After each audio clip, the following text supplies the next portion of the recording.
One of the most heartbreaking moments for me in doing this Hot Zone project was when the fighting between Hezbollah and Israel broke out. I was in Thailand at the time. I was using it as a base to cover Asia. And I was almost done with the project. I only had a couple of countries left to do. I had just covered Vietnam, and I was writing those stories, and I had the Philippines and Korea, and I was going to be done with the project.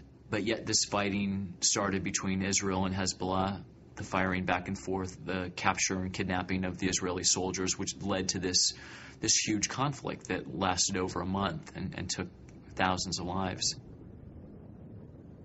I had to fly into Amman, Jordan, and get a taxi that cost me $1,600 to drive me from Amman into Syria and from Syria into Beirut. I had been there only months earlier in December and was really hopeful that Lebanon was turning around, that economically and politically that this country was going to be on the mend, that it wasn't going to experience war again. Yet here it was in the midst of a horrific battle. 100 meters away from me. How many people were in this car? I don't know, perhaps five people. Her age is 15 years old. جينا لهون على المستشفى، ما وصلنا قبل المستشفى بنفسية ورا خوفونا. Did any of his family, were they killed or were they just hurt? بس باين. شو بيا؟ If you could tell us, describe what happened during the airstrike. في دفاع المدني ونحن في 15 عائلة، نحن بقلب الطابق أول والملجأ. إيه كانوا 15 عائلة، إيه بقينا منهم 4 طيبين والباقي كله توفوا. One here, the fingers will be amputated because necrosis of the muscles and the soft tissues.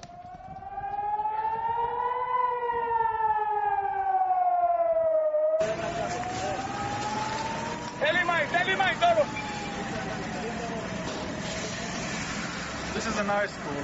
Rocket hit, you can see the yard, across the other side, and the blast or shrapnel ignited the fire.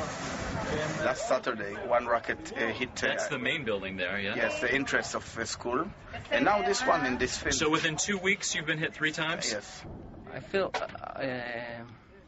our battery have very specific military targets, very specific points where the Hezbollah terrorists shoot rockets on the Israeli background.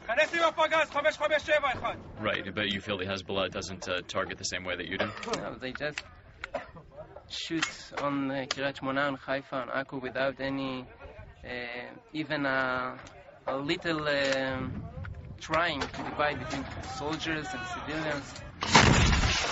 This is my feeling.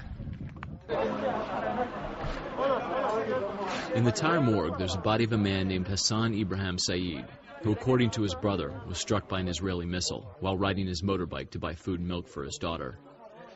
Medical technicians show me how his body was nearly split in half. His skull is gone, his face unidentifiable. The bodies are wrapped in black plastic and bound with white medical tape. Inside the office, a Lebanese police officer sorts through Saeed's wallet and other belongings, while his brother waits for the items to be turned over to him. The officer opens Saeed's wallet, and in the middle of the wallet's fold is a picture of his wife Sabah, who at the same time, I notice, is starting to sob at the entrance of the office. Finally, the officer pulls out Saeed's identification card, revealing to me for the first time what he looked like in life, as opposed to the lifeless torso wrapped in black plastic outside. Now, you've seen some of the pictures from the other side. Have you seen some of the civilian casualties? Does that concern you at all that you might be hitting those? I haven't been exposed to any civilian casualties. Because we are here, we don't have any electricity, we don't see the news, we barely read the newspapers. We don't really know what's happening on the other side. I mean, we withdrew from Lebanon, we withdrew from Gaza, we declared we want to withdraw from the occupied territories. For me, this is a just war. Just a missile strike about 100 meters from here, next to some of those buildings right along the coastline. No, not yet. They've already struck it.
Yeah, I'm fine.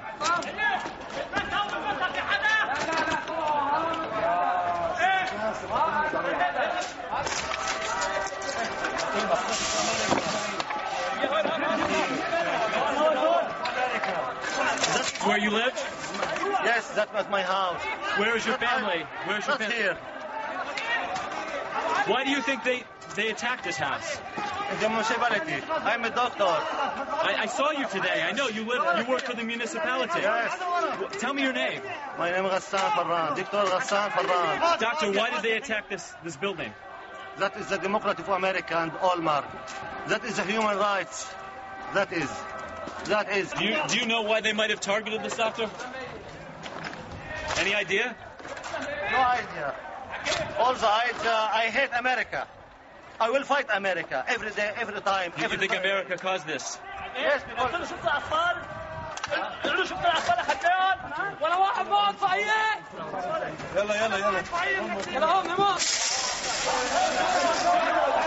The destruction is immense. It's almost a huge city block. I'm going to pan around here just a little bit so you can see it. But it is intense. Lots of smoke, lots of fire. A lot of young men were here using pillows and blankets and trying to put out the flames until the fire department came out. There were people here trying to find other victims. And there's a lot of anger here, a lot of seething anger. I talked to certain people that were on the streets when we came in right after the missile strike, said they hated America. They didn't even mention Israel, but they hated America. And you hear people right now cheering, doing the Hizbullah cheer. And there was a lot of asymmetry in this particular fight. The Israelis had a conventional army. They were very well armed. Hezbollah, of course, was well armed as well, receiving weapons reportedly from Syria and from Iran. But the Israelis had tanks and artillery and missiles, whereas Hezbollah was firing Katyusha rockets into northern Israel in a fairly indiscriminate manner. And while the casualties the Israelis were experiencing weren't as high, the fear factor was the same. Today has been a very heavy day as far as Katyusha rockets are concerned. There have been dozens of attacks today. The air raid sirens have pretty much not gone off.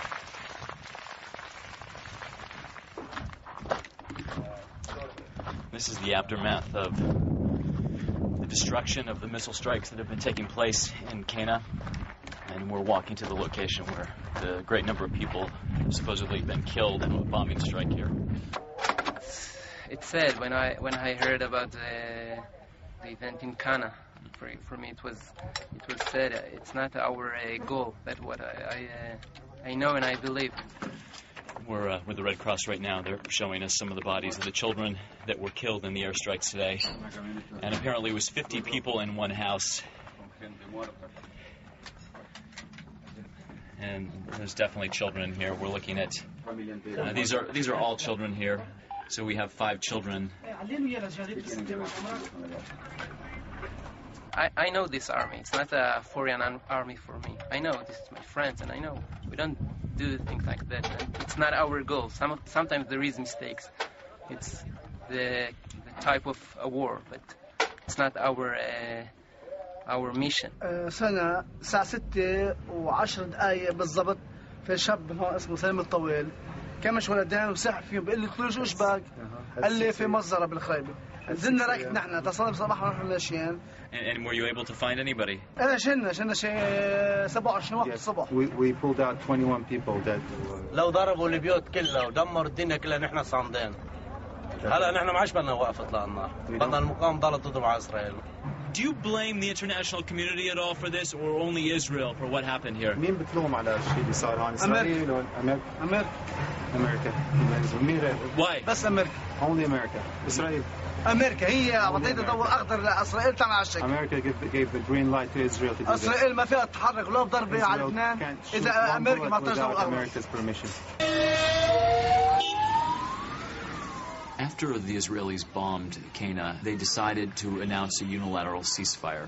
That gave people an opportunity to leave those areas, but it also gave journalists a chance to move to the south.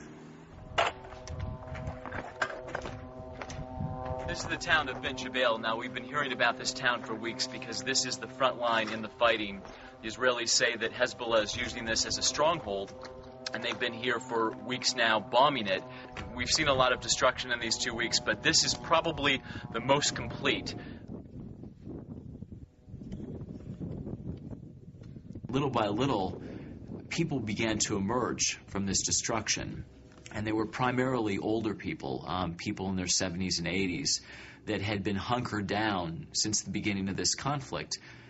And as we saw them emerge, it was really difficult because they had been suffering, and you would think of your own grandparents enduring something like that. And so something strange happened. The journalists that were covering Ben Jabal, that were focusing on what was happening there, decided to help out. His journalist brought him out. He's blind, you can't see. On his neck, he doesn't want to drink, he just wants it to be cool. Hey guys, right here. Take out the stretcher, the guy. I mean, it's nice to see the journalists have some humanity too every once in a while. You can always get the best reputation.